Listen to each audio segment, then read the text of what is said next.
दो राज्यों में हमारी सरकार बनी।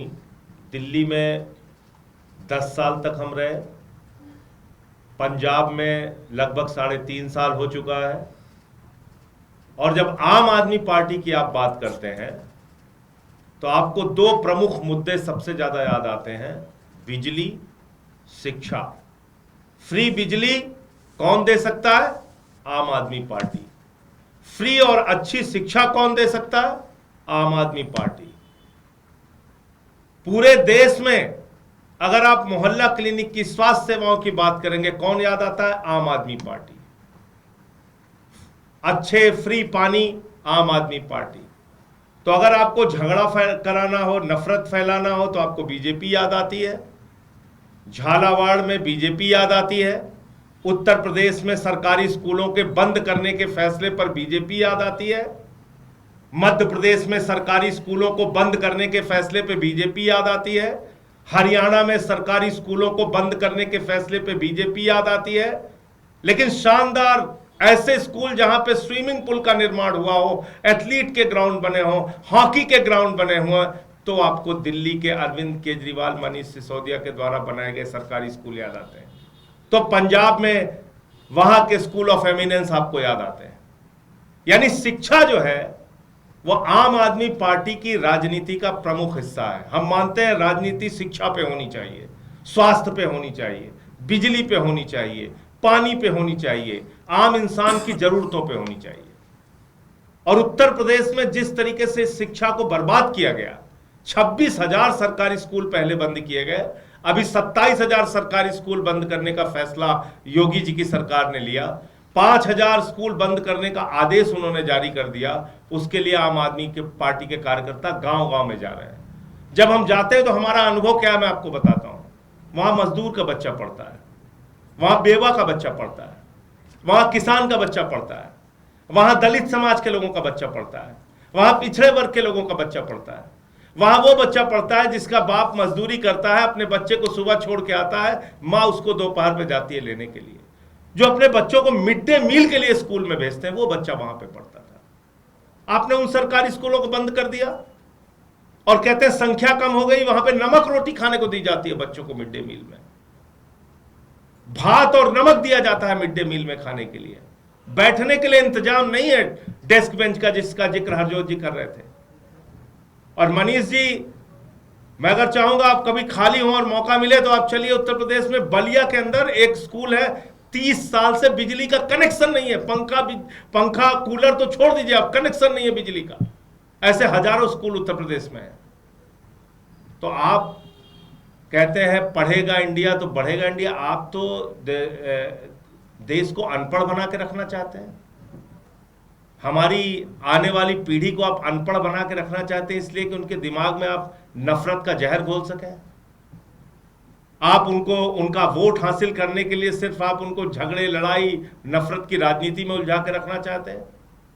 लेकिन आम आदमी पार्टी जो शिक्षा के ऊपर राजनीति करती है, स्वास्थ्य के ऊपर राजनीति करती है, ये मुद्दा नहीं कि हम कहाँ सत्ता में हैं, नहीं है।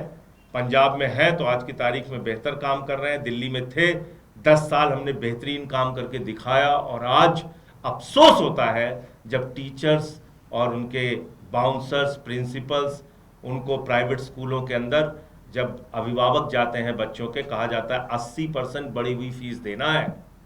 कहते साहब पैसे नहीं, धक्के मार के उनको निकाल दिया जा रहा है। इसी दिल्ली में, देश की राजधानी में, बाउंसर से धक्के मार के निकाल दे रहे हैं बच्चों के अभिभावकों को।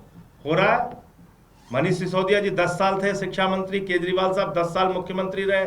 किसी स्कूल से ऐसी कंप्लेंट आई कि बच्चों की फीस इतनी बढ़ा दी गई हो और उनके अभिभावकों को कोई भी स्कूल का मालिक हिम्मत थी कि कह देता कि आप घुस नहीं सकते स्कूल के अंदर, आपका बच्चा घुस नहीं सकता? रोते विलखते बच्चों की तस्वीरें आ रही सिर्फ 4 महीने में दिल्ली के अंदर। तो इसलिए जहां हम हैं वहां काम करेंगे, जहां हम हैं वहां पर बेहतरीन शिक्षा का मॉडल देकर दिखाएंगे देश और दुनिया को। और जहां हम नहीं हैं वहां सरकारों को मजबूर करेंगे कि तुमको बच्चों को स्कूल देना पड़ेगा, शिक्षा देनी पड़ेगी। और उसके लिए हमारी लड़ाई सड़क पर, संसद में और सुप्रीम कोर्ट तक। प्रधानमंत्री नरेंद्र मोदी जी ने थोड़ी देर पहले देश के शिक्षा मंत्रियों का सम्मेलन बुलाया था और उसमें बताया था कि हम देश में नई शिक्षा नीति के ज़रिए एजुकेशन को कहाँ से कहाँ ले गए हैं। लेकिन उसकी ज़मीनी हकीकत क्या है और दुनिया अपने बच्चों को कौन से युग के लिए तैयार कर रही है और हम अपने बच्चों को कौन से युग में मरने के लिए तैयार कर रहे हैं, स्कूल भेज रहे हैं, इस पे मैं कुछ कहूँ उससे ज़्यादा आप लोग जानते हैं, क्योंकि आपने झालावाड़ का वो दृश्य सबने देखा होगा जहाँ माता पिता ने उन 8 बच्चों को पढ़ने के लिए स्कूल भेजा होगा इस उम्मीद में कि मेरे बच्चे स्कूल जाएंगे तो पढ़ेंगे और पढ़ेंगे तो मेरे परिवार का कुछ भविष्य बनेगा। लेकिन उनकी लाश लेके वो लोग, अपने बच्चों की लाश लेके वो लोग आए। क्यों? क्योंकि एक सरकार मानती है कि उसके पास सरकारी स्कूल को ठीक करने का पैसा नहीं है, सरकारी स्कूल में कमरे बनाने का पैसा नहीं है। नरेंद्र मोदी जी ने बिल्कुल जिक्र नहीं किया होगा, मैं जानता हूँ, मैंने उनका आज का भाषण नहीं सुना, पर निश्चित रूप से ना नरेंद्र मोदी जी ने ना धर्मेंद्र प्रधान जी ने इस बात का जिक्र किया होगा कि नई एजुकेशन पॉलिसी के बावजूद इस देश में झालावाड़ हो रहा है। और खाली झालावाड़ हो रहा होता तो हम मान लेते हैं कि चलो कोई एक घटना है। झालावाड़ के बाद राजस्थान के अखबारों ने, पत्रकारों ने जब राजस्थान के स्कूलों की लिस्ट छापी कि देखिए यहाँ भी एक झालावाड़ होने को तैयार है, यहाँ भी बच्चे मरने के लिए स्कूलों में आ रहे हैं पढ़ने के लिए, तो क्या बताएं, तो वहाँ के शिक्षा मंत्री ने कह दिया हमारे पास पैसे वैसे नहीं हैं। और सिर्फ उसकी नहीं है, तभी उत्तर प्रदेश में हापुड़ के एक स्कूल की तस्वीर आती है, मध्य प्रदेश की तस्वीरें आती हैं। पूरे देश के लोग जागरूक हो गए, पूरे देश के लोग सोशल मीडिया पे अपने अपने गांव, अपने अपने मोहल्ले की तस्वीरें डाल रहे हैं। तो उसी संदर्भ में अभी हमारी पार्टी में बहुत चिंतन हुआ आज, और काफ़ी सीरियसली इस पूरे सीन को, सिनेरियो को लेते हुए हमने काफ़ी लंबी चर्चा की पार्टी के सभी साथियों ने। और सबका मानना है कि आज भारत की एजुकेशन एक खंडहर व्यवस्था बन चुकी है, वो भारत का भविष्य नहीं तय कर रही। एक खंडहर व्यवस्था में खंडहर भविष्य के लिए भारत को तैयार कर रही है, और इसके लिए हम लोग बीजेपी और कांग्रेस दोनों को जिम्मेदार मानते हैं।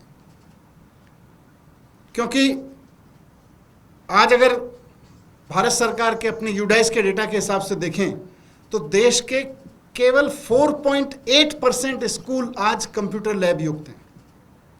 वहाँ पे क्लासरूम, लाइब्रेरी, कंप्यूटर लैब्स वगैरह 4.8% स्कूल्स में उपलब्ध हैं। असर की रिपोर्ट आप सबके बीच में आती रहती है कि 29% बच्चे ही दूसरी कक्षा का टेक्स्ट पढ़ सकते हैं या मैथ कर सकते हैं।